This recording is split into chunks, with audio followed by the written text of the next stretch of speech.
3 ans, nous avons en France initié une campagne contre l'hégémonie du DSM. Nous pensons que c'est un combat très important car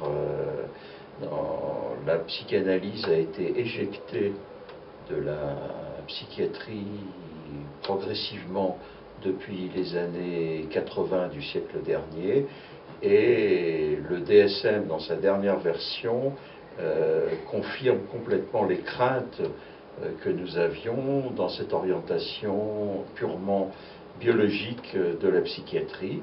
En particulier, nous constatons 3 phénomènes: la surprescription, la surmédicalisation et la médicamentation, c'est-à-dire le fait que les enfants prennent de plus en plus de médicaments, par exemple la Ritaline ou les médicaments psychotropes en général. Ça, c'est lié au fait qu'on a abandonné complètement l'esprit clinique et qu'on s'en tient uniquement aux symptômes visibles. C'est les méthodes DSM qui est donc en cause, et c'est pourquoi nous avons considéré que c'était très important de lutter contre cette hégémonie. Nous n'allons pas éliminer le DSM, nous pensons que les enseignants en psychiatrie, en psychologie doivent aussi se référer à d'autres doctrines que la doctrine DSM. C'est pourquoi je pense qu'il y a un enjeu politique fondamental. Et au-delà de ça, je pense que l'élimination de la psychanalyse et de la clinique est aussi l'élimination de la dimension du sujet dans la psychiatrie, et que c'est aussi un combat pour restaurer le droit à la parole, le droit à l'écoute des patients, le droit à la subjectivité, et pas simplement à une pseudo-science objectivante et réductionniste telle que le DSM a essayé d'instaurer de façon mondiale, de façon hégémonique.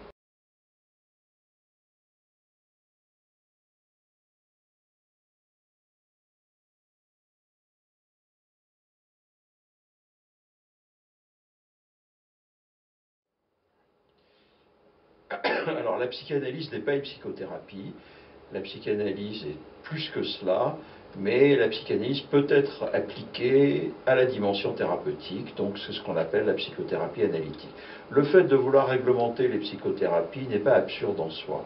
Il est normal que les gens qui prennent en charge la souffrance psychologique soient au fait, je dirais, d'une culture psychopathologique, qu'ils aient une formation, qu'ils aient reçu un enseignement adéquat. Donc en soi, je ne trouve pas ça anormal, c'est même un problème de santé publique, un problème peut-être même d'ordre public, que les gens qui pratiquent la psychothérapie soient formés et aient accès à une expérience clinique au moins, je dirais, consistante.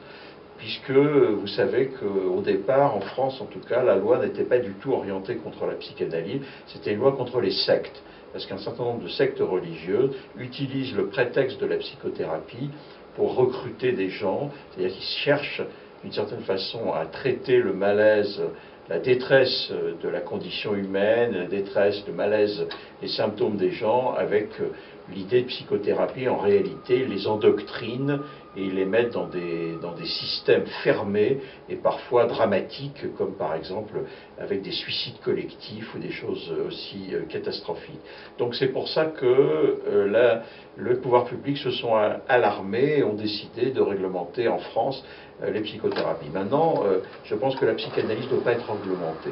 La psychanalyse ne peut pas être réglementée, la psychanalyse doit être laissée libre, et que les institutions de psychanalystes sont suffisamment capables de s'auto-réguler et de former correctement les psychanalystes. Il n'est nul besoin que l'État se mêle de la formation des psychanalystes. Il y a très peu de problèmes, et il y en aura beaucoup plus si l'État se mêle de la psychanalyse. Donc oui, à une certaine réglementation de la psychothérapie, des psychothérapies, tout au moins dans la formation, mais quant à la psychanalyse, je crois qu'il faut la laisser en dehors de toute réglementation. Malheureusement, c'est peut-être pas possible, dans la mesure où, pour tout un tas de raisons très difficiles à développer, très longues à développer, il n'est pas impossible qu'en France comme en Belgique, les lois sur les psychothérapeutes et sur la psychothérapie soient... D'ailleurs, en France, ce n'est pas une loi sur les psychothérapies, c'est une loi sur l'utilisation du titre de psychothérapeute. Mais finissent par avoir un impact sur la psychanalyse, ce que je déplore évidemment profondément.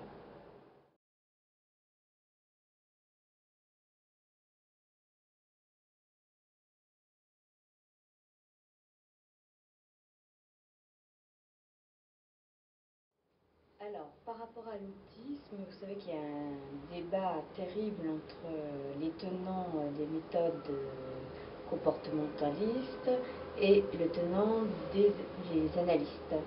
Mais en fait, moi je pense qu'il faut, pour le moment, il n'y a aucune étiologie qui a été trouvée à l'autisme.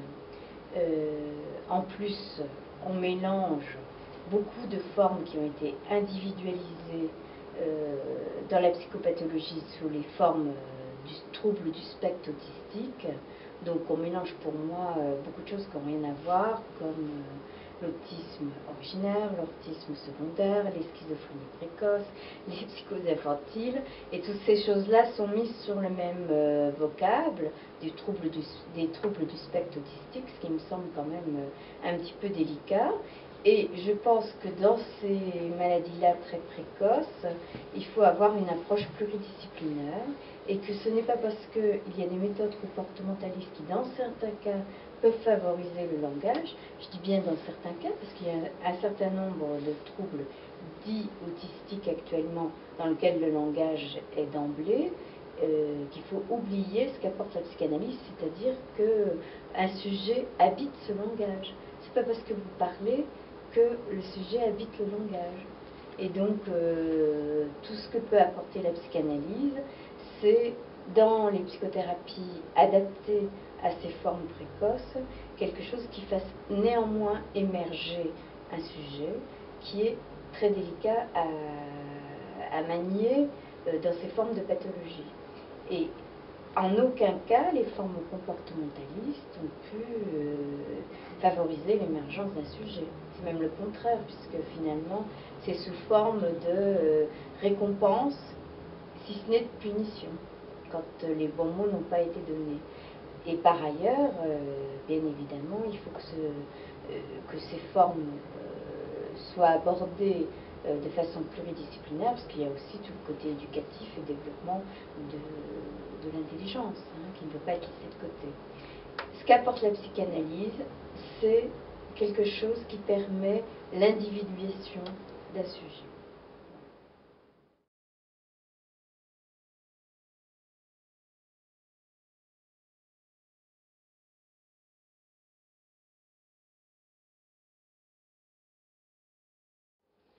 Oui, alors est-ce que la fonction paternelle dans nos sociétés de consommation est entamée?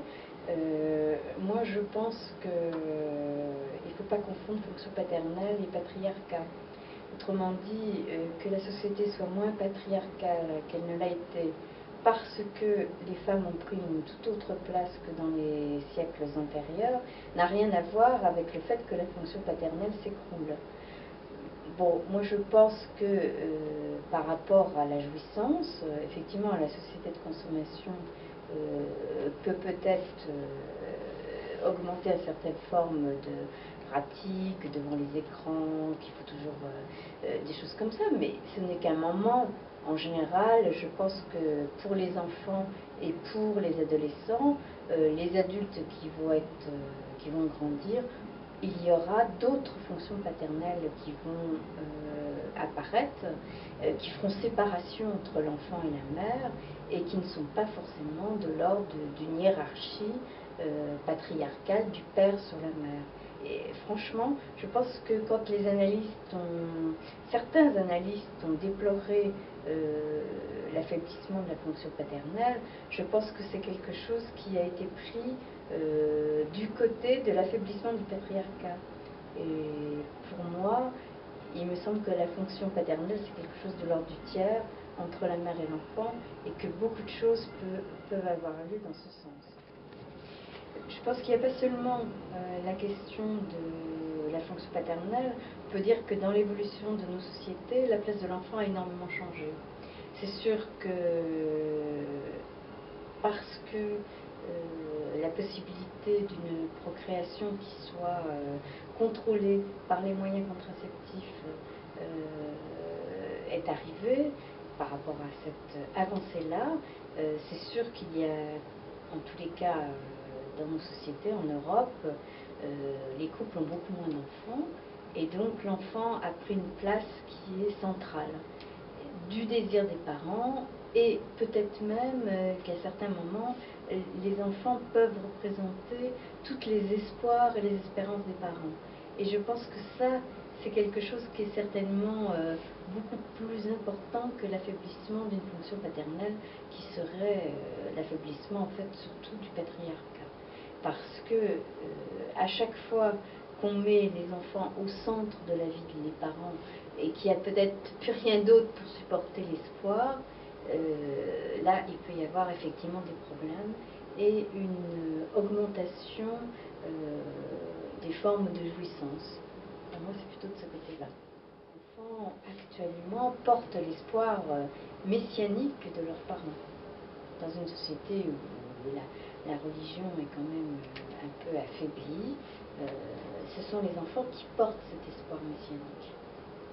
On n'est qu'à voir, effectivement, tout ce qu'on fait pour eux, et je pense que c'est très important comme évolution, alors que l'affaiblissement du patriarcat, au fond, porte plutôt les femmes à aller investir ailleurs que dans leurs enfants. Et je pense que ça limite cet effet messianique de l'enfant. Tu ne dirais pas les choses comme moi?